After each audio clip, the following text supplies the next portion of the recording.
చైనాలో భారతీయ సంస్కృతి ప్రాచీన భాషలపై మక్కువ పెరుగుతోంది.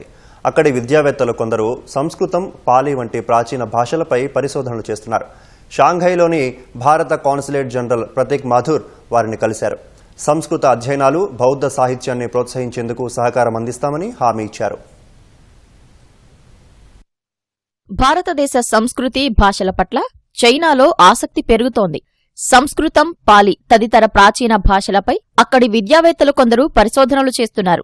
షాంఘైలోని భారత కాన్సుల్ జనరల్ ప్రతీక్ మాథుర్ వారితో సమావేశమయ్యారు. సాంస్కృతిక సంబంధాల బలోపేతానికి ఎలాంటి సహకారం అవసరమో చర్చలు జరిపారు.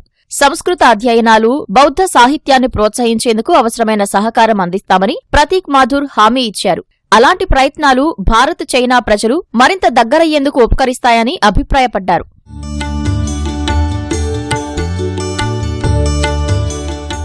బీజింగ్ ఫారిన్ స్టడీస్ యూనివర్సిటీలో సంస్కృతం, పాలీ బోధించే associate professor doctor Zhou Likun, Narasimha workshop వ్యవస్థాపకురాలు లీ హన్సీతో భారత కాన్సుల్ జనరల్ ప్రతీక్ మాథుర్ చర్చలు జరిపారు. సంస్కృత అధ్యయనాన్ని ముందుకు తీసుకెళ్లడం, బౌద్ధ సాహిత్యంపై పరిశోధనలు చేయటం, వినూత్నమైన సాంస్కృతిక ప్రాజెక్టుల విషయంలో పరస్పర సహకారానికి ఉన్న అవకాశాలపై చర్చించారు.